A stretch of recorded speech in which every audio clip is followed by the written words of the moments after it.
আসসালামু আলাইকুম রাহমাতুল্লাহ। সম্মানিত দর্শক, আশা করি আল্লাহর অশেষ মেহেরবানিতে সবাই ভালো আছেন। যারা যেখান থেকে আজকের ভিডিওটি দেখতে আসছেন সবাইকে অসংখ্য ধন্যবাদ। বন্ধুরা, আজকে আপনাদের জানাবো যেভাবে দোয়া করলে দোয়া কবুল হবে, আপনাদের মনের আশা আকাঙ্ক্ষা পূরণ হবে। আমরা অনেকেই জানতে চাই কিভাবে দোয়া করব, কি পদ্ধতিতে দোয়া করলে দোয়া কবুল হবে, আমাদের অনেকেরই জানার ইচ্ছা থাকে। দর্শক, দোয়া করি কিন্তু এরপর ফলাফল পাই না। তো একটা পদ্ধতি আপনাদের বলে দিব, এই পদ্ধতিতে যদি আপনারা দোয়া করেন, দোয়ার মধ্যে যা কিছু চাইবেন আল্লাহ তাআলা আপনাদের তাই দান করবেন। আপনাদের মনের আশা আকাঙ্ক্ষা মহান আল্লাহ পূরণ করে দেবে। দর্শক, হাদিসের আলোকে আপনাদের সাথে শেয়ার করব। তিরমিজি শরীফের মধ্যে এই হাদিসটা আসছে যে এক ব্যক্তি, এক সাহাবী, তিনি রাসূল সাল্লাল্লাহু আলাইহি ওয়াসাল্লামের সামনে নামাজ পড়লেন। নামাজের পরে তাড়াতাড়ি দোয়া করে চলে গেলেন। তখন রাসূল সাল্লাল্লাহু আলাইহি ওয়াসাল্লাম বললেন, আজিলা হাদা, এই ব্যক্তি তাড়াতাড়ি করেছে।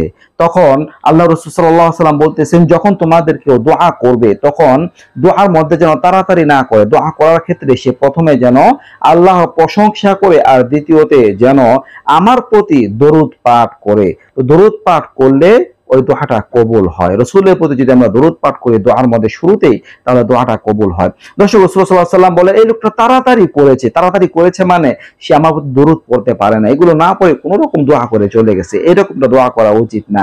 আমরা যদি চাই আমাদের দোয়াটা কবুল হোক, আমাদের চাওয়া পাওয়াগুলো পূরণ হোক, তাহলে আপনি যে পদ্ধতিতে দোয়া করবেন, আপনি যখন দোয়া শুরু করবেন প্রথমে আল্লাহ তাআলা প্রশংসা করবেন, যেমন আলহামদুলিল্লাহি রাব্বিল আলামিন, আল্লাহ তাআলা প্রশংসা করলেন। এরপরে আল্লাহর হাবিবের প্রতি, নবীর প্রতি দরুদ পাঠ করলেন। যেমন এই বাক্যটা পড়তে পারেন, ওয়াসসালাতু ওয়াসসালামু আলা আশরাফিল আম্বিয়া ওয়াল মুরসালিন আলা সাইয়্যিদিল মুরসালিন।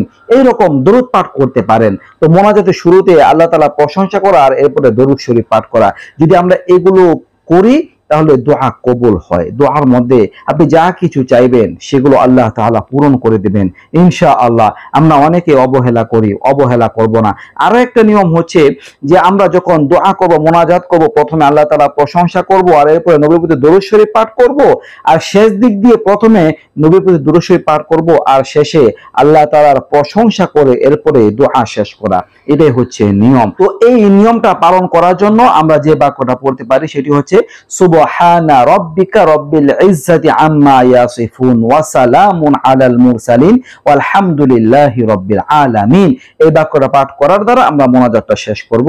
তাহলে নবীর প্রতি দরুদ শরীফ পাঠ করে এবং আল্লাহ তাআলা প্রশংসার সাথে আমাদের মোনাজাতটা শেষ হবে। তো এই ছিল পদ্ধতি। এইভাবে আমরা দোয়া করব, দোয়ার সাথে সাথে কবুল হবে, মনের আশা পূরণ হবে।